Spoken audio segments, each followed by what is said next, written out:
kitu chochote kinachoonekana asili yake ni roho. Kitu chochote kinachoonekana asili yake ni roho. Kwa nini asili yake ni roho? Kwa sababu ya jambo la tatu, kinachoonekana hakikufanywa kwa kitu kinachoonekana. Kama hakikufanywa kwa kitu kinachoonekana, maana yake kilifanywa kwa kitu kisichoonekana. Kwa hiyo jambo la nne, kitu chochote kinachoonekana asili yake ni rohoni. Okay, kinachoonekana nini? Ng'ombe. Kinachoonekana ni jua, mwezi, nyota, ardhi. Chochote unachokiona, mlima, mto, maji, msitu, ndege, chochote unachokiona asili yake ni roho. Hilo ni jambo la tano. Ukinielewa hapa utaelewa namna kuongea. Jambo la tano, chochote ambacho asili yake ni roho, chochote ambacho asili yake ni rohoni kina uwezo wa kusikia. Chochote ambacho asili yake ni rohoni, asili yake ni rohoni, kina uwezo wa kusikia. Tunaenda sawa? Kwa hiyo ukitazama jua, ukatazama mwezi, ukatazama nyota, anga, ardhi, tunaenda sawa? Ukatazama wanyama, kila unachokiona kwa kuwa asili yake ni huko rohoni, kina uwezo wa kusikia. Haleluya! Kama kina uwezo wa kusikia, kina uwezo wa kumsikia Mungu. Tunaenda sawa? Kwa kuwa Mungu ana uwezo wa kuvisemesha vitu vyote vikamsikia na vikamtii. Kama vina uwezo wa kusikia, vina uwezo wa kumsikia shetani. Kuna wakati shetani anaweza akasemesha anga ili kushindana na wewe. Tunaenda sawa? Kuna vita nyingi sana ambazo watu wanapigana kwa sababu shetani anasemesha anga liwe kinyume cha hao watu. Kuna mtu mmoja alikuwa eneo fulani anafanya maombi, anaomba, ghafla akavamiwa na nyuki, akaanza kwa jina la Yesu, akaanza kukimbia. Kilichotokea maana yake, wachawi walizisemesha nyuki ili wamvamie yule mtu aache kusali. Tunaenda sawa? Sasa angalia, kama hivi vyote vinaweza kumsikia shetani na wachawi wakiviamuru, maana yake wewe, naongea na wewe, ndani yako wewe una uwezo. Hujanielewa? Mgeuke mwenzio, mwambie mwalimu anaongea na wewe. Mgeuke na kushoto, mwambie mwalimu anaongea na wewe. Mwambie ndani yako huo uwezo unao. Mungu ameuweka. Haleluya. Bwana Yesu asifiwe sana. Hivi una habari kwamba anga linasikia? Tunaenda sawa? Hivi una habari kwamba nyota zinasikia? Hivi una habari kwamba jua linasikia? Okay. Ardhi inasikia. Lile shamba ambalo unalima wewe linasikia. Tunaenda sawa?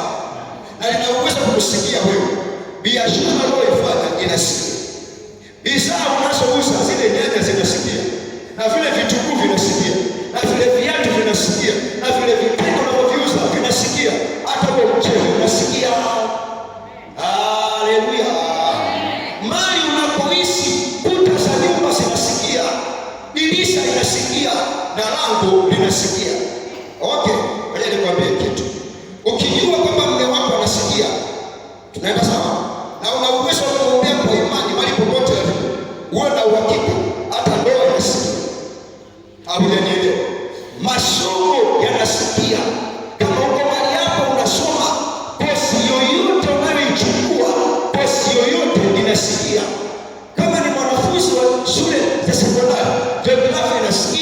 mathematics inasikia, history inasikia.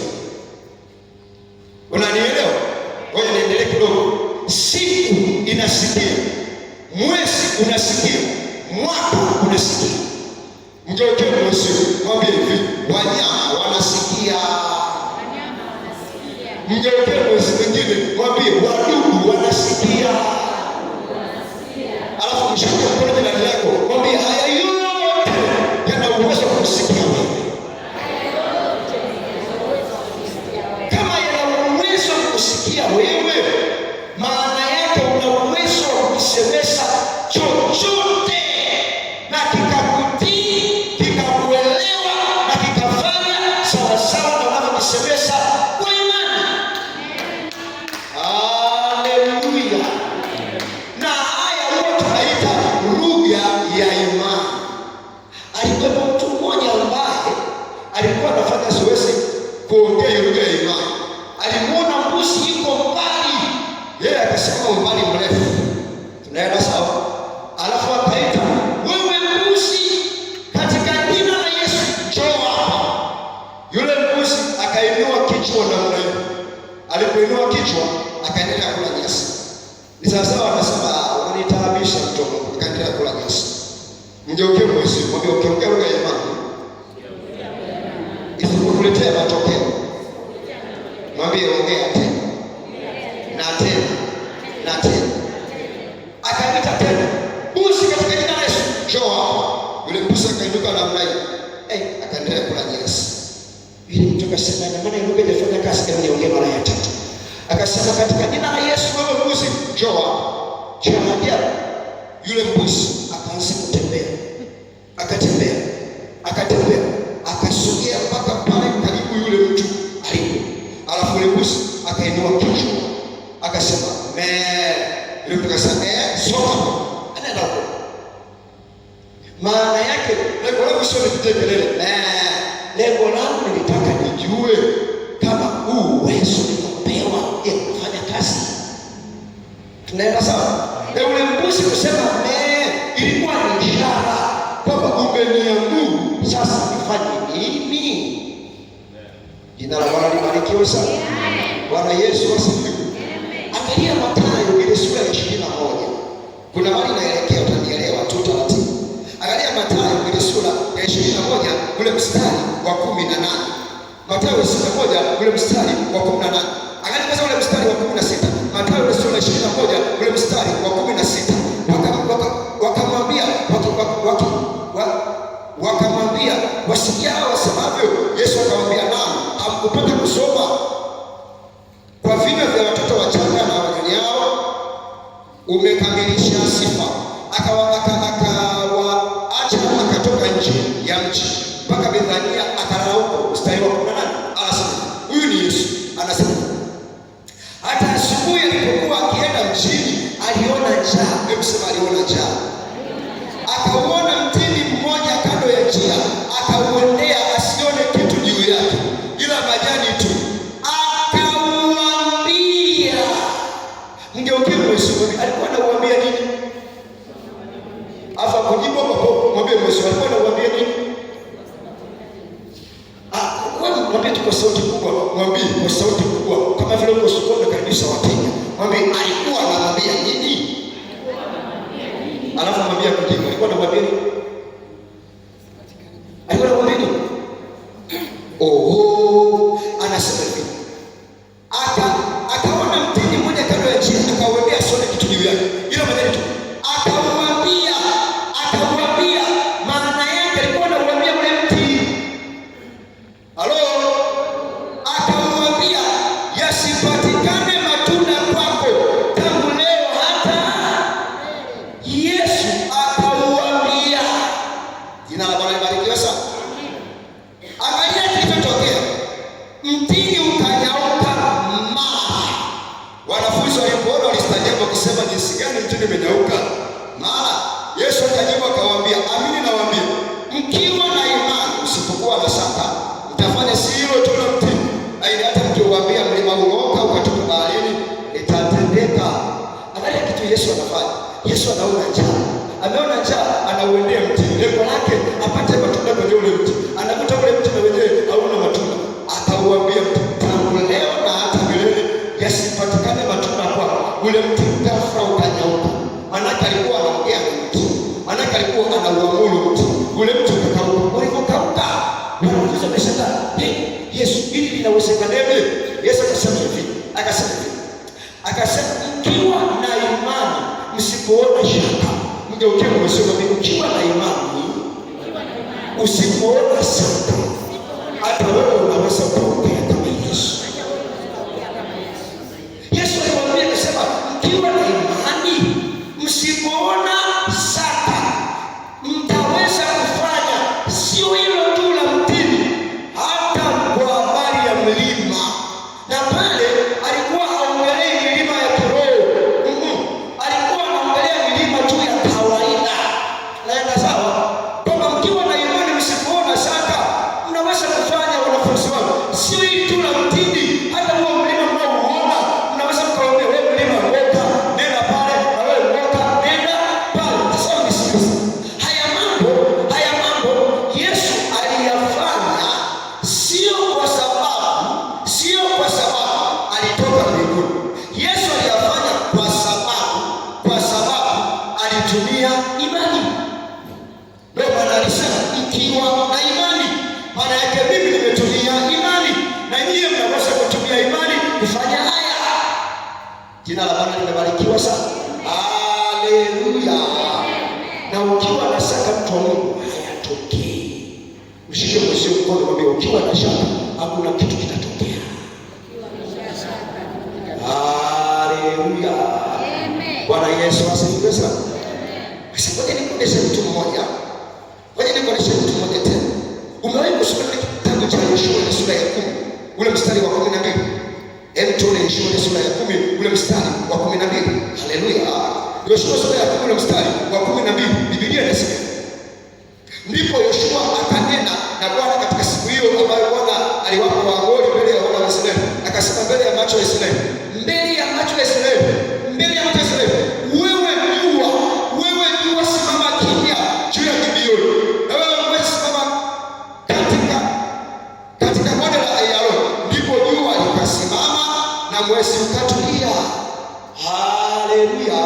Unajua ukifuatilia habari utagundua Yoshua, utagundua mfalme wa Yerusalemu alikasirika mno kwa sababu Yoshua alipiga hai mji wa Ai kama alivyopiga Yeriko. Kwa hiyo, lakini pia jambo la pili ndilo kukasirisha huyu mfalme wa Yerusalemu, kwa nini Yoshua amepambana na mji wa Gibeoni. Kwa hiyo yule mfalme akasema, okay, haina shida, nataka nikapiga ule mji wa Gibeoni. Akaandaa wafalme watano na majeshi yao, wakashambulia mji wa Gibeoni. Wenyeji wa mji wa Gibeoni wakapeleka taarifa kwa Yoshua, aisee, Yoshua, usipokuja kutusaidia tunauawa, hao watu ni wewe. Yoshua akaja. Yoshua alipokuja, ile vita ilikuwa ni kali sana. Ndio vita ya pekee ambayo mpaka Mungu mbinguni alikuwa anaachilia mawe makubwa ya barafu yanatoka kwa juu yanapiga maadui. Vita ilipokuwa kali, jioni ikawa inaingia, na jioni ikiwa inaingia, tunajua wote kunakuwa na mabadilishano. Jua linazama, mwezi unatokea. Yoshua alipotazama, kaona jua linaondoka, afu mwezi utakuja. Akatizama na mimi akasema, wewe jua hivi unaenda wapi? Simama hapo hapo. Na wewe mwezi uko ulipo usitokee. Sasa unisikilize. Jua lilisimama na mwezi haukutokea. Yoshua hakusimamisha jua kwa sababu alikuwa na upako mwingi. Tunaenda sawa? Yoshua alisimamisha jua kwa sababu alikuwa na imani ya kusimamisha jua. Haleluya. Na kile kitakuwa anakiongea ndio tunakiita lugha ya imani. Alikuwa analisemesha jua likasimama. Uwezo wa namna ile na wewe unao. Bwana Yesu asifiwe sana. Amen. Unajaribu kunielewa mtoto wangu? Siku moja niliweza kufanya haya mazoezi. Nikawa nimeenda nyumbani kwa wazazi. Nilipoenda nyumbani kwa wazazi, nikakuta nyumbani kwa wazazi kuna mti wa mwembe ambao unatoa maembe makubwa, ila yale maembe ni matete. Kwa hiyo hawajawahi kuyafanya. Tunaenda sawa? Nikasogelea ule mti. Niliposogelea ule mti nikatazama namna hii. Alafu nikasema, katika jina la Yesu, wewe mti, kuanzia sasa yatakuwa matamu, na kila mtu atakufurahia wewe mtu, nikiwepo na mimi, katika jina la Yesu. Alafu nikageuka hivi nikaondoka. Kwa nilikuwa nawasemesha mtu kila shaka, nikageuka nikaondoka. Tunaenda sawa? Baada ya kuondoka, ndani ya mwezi ule nikarudi tena nyumbani. Niliporudi nyumbani, nikakuta sebuleni baba na mama wanakula maembe, alafu wanatabasamu, wanayafurahia. Nikauliza, haya maembe ya mti gani? Sasa kwani wewe mwenyewe ni mgeni mwanangu? Kuna kamti hapo juu kalikuwa kanatusumbua, maembe yalikuwa matita, lakini leo hii yale maembe ni matamu kweli kweli. Waliposema namna ile, nikatabasamu, nikasema hebu naombe kisu mimi niende huko juu. Nikachukua kisu nikaenda nikakata. Nilipokata nakula lile embe, ndio nikagundua kwamba Mungu amefanya. Haleluya. Bwana Yesu asifiwe sana. Sasa kwani kwa mifano michache tu, alafu tukafanya maombi. Mifano tu michache tu, tukaanza kuongea lugha. Dakika chache tukaongea na utaona matokeo tu ya ajabu. Utaona tu matokeo ya ajabu. Tunaenda sawa? Amen. Sasa kwani niwaambie kitu. Ukitaka kuongea na simu au ukitaka kusemesha simu, unasema andika huo mfano, kwa sababu ni rahisi sana. Ukitoka hapo kwenda nyumbani, unaanza kukaa nao. Leo ni juma ngapi? Jumatano. Unatamani kuisemesha Jumatano, unasema hivi. Maana yake kuisemesha maana yake ni kuiamuru. Unaisemesha au unaiamuru. Unaanza wewe, Jumatano utakuwa ni Jumatano yangu ya mafanikio katika jina la Yesu. Andika hivyo hivyo. Mimi nikimaliza hapa narudi Mbeya. Tunaenda sawa? Lakini hiki ninachokuachia utakuwa unakiongea wewe na kinakuletea matokeo. Andika, wewe Jumatano utakuwa ni Jumatano yangu ya mafanikio katika jina la Yesu. Hii ni Jumatano ya leo. Sasa kila ukiamka, au nirudie ukiandika. Okay. Wewe Jumatano utakuwa ni Jumatano yangu. Utakuwa ni Jumatano yangu ya mafanikio. Sio Jumatano ya kawaida, ya mafanikio katika jina la Yesu. Wewe Jumatano utakuwa ni Jumatano yangu ya mafanikio katika jina la Yesu. Sasa mimi ninachokifanyaga, naanzaga Jumapili. Jumapili kabla haijaisha, naanza kusemesha siku zinazofuata. Naanza, wewe Jumatatu katika jina la Yesu utakuwa Jumatatu yangu ya mafanikio. Jumanne sikia, wewe Jumanne utakuwa ni Jumanne yangu ya mafanikio katika jina la Yesu. Jumatano sikia, ninakuamuru wewe Jumatano utakuwa ni Jumatano yangu ya mafanikio katika jina la Yesu. Alhamisi sikia, wewe Alhamisi utakuwa ni Alhamisi yangu ya mafanikio katika jina la Ijumaa sikia. Huwa ninazisemesha hizo siku kutokea Jumapili. Kwa ukiweza fanya hivyo. Tunaenda sawa? Lakini lengo langu ni kwamba kila ukiamka asubuhi, jambo la kwanza mshukuru Mungu. Jambo la pili, isemeshe hiyo siku yako. Wewe Jumatano utakuwa Jumatano yangu ya mafanikio katika jina la Yesu. Unavyosemesha Jumatano ni kama vile unaongea na mtu. Wewe Jumatano utakuwa Jumatano yangu ya mafanikio katika jina la Yesu. Unataka au hutaki, ndivyo utakavyofanya. Haleluya. Sasa Jumatano kwa sababu ni siku nasikia, itabeba yale maneno. Popote utakapokwenda, mafanikio yatakuwa yanakuja kwako kwa sababu ulisaidia Mungu siku. Unajaribu kunielewa mtoto? Unajaribu kunielewa? Sasa wakati hapa ni wafanya biashara. Ndio sasa ndio juu. Ngoja nikupe siri ya biashara sasa. Kwenye biashara kuna mambo makubwa mawili kwenye ile eneo. Unaweza kuisemesha siku ili wewe uweze kuuza zaidi. Tunaenda sawa? Au unaweza kuzisemesha bidhaa unazoziuza. Sasa unataka kusemesha siku hiyo ili wewe uuze zaidi. Leo ni Jumatano. Jumatano unaanza wewe Jumatano utakuwa Jumatano ya mimi kuuza zaidi katika jina la hapo. Inahitaji upako mwingi mtono. Ngeuke mwisho, inahitaji upako mwingi. Haihitaji upako mwingi, inahitaji tu imani. Sema bila shaka, wewe Jumatano utakuwa Jumatano ya mimi kuuza katika jina la.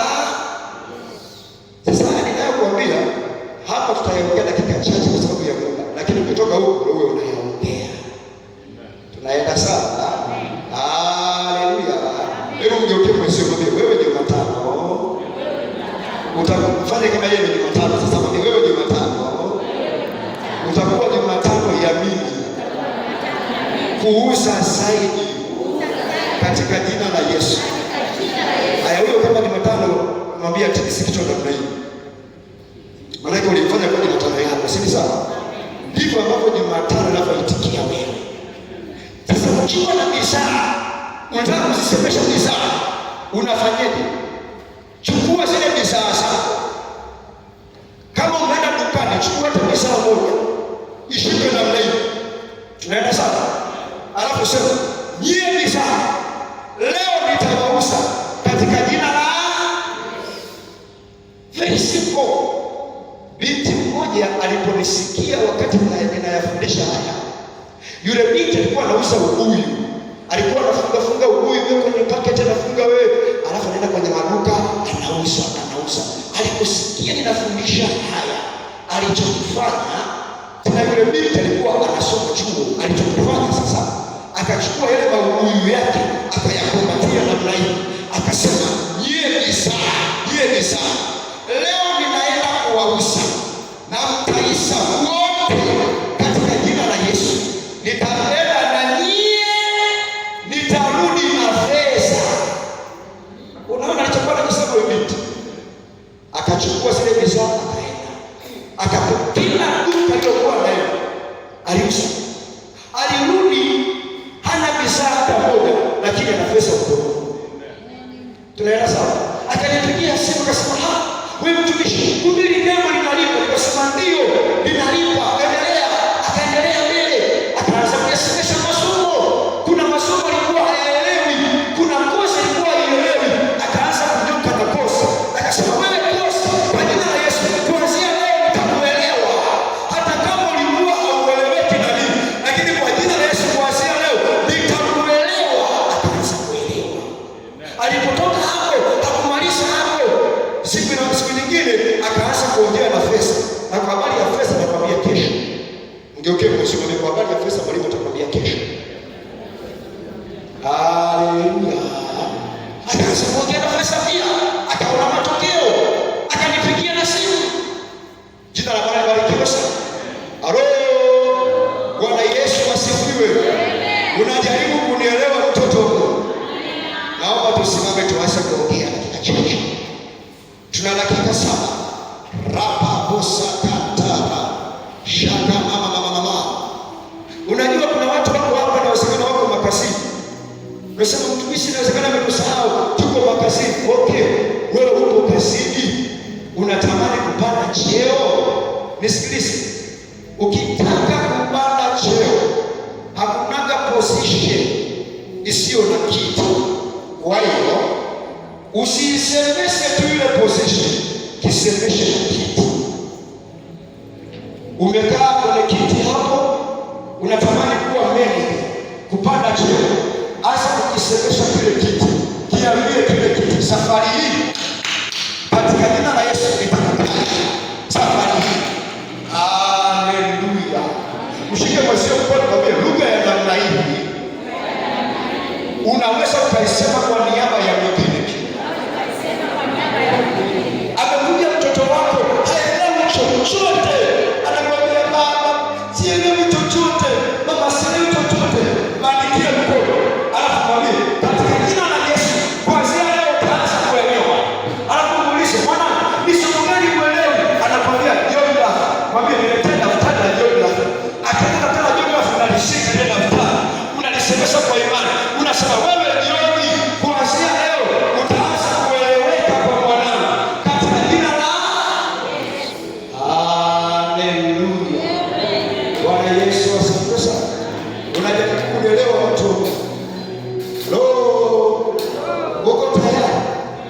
dakika zetu kama tano tu, ifike na dakika 20 tuanze kuongea hapa.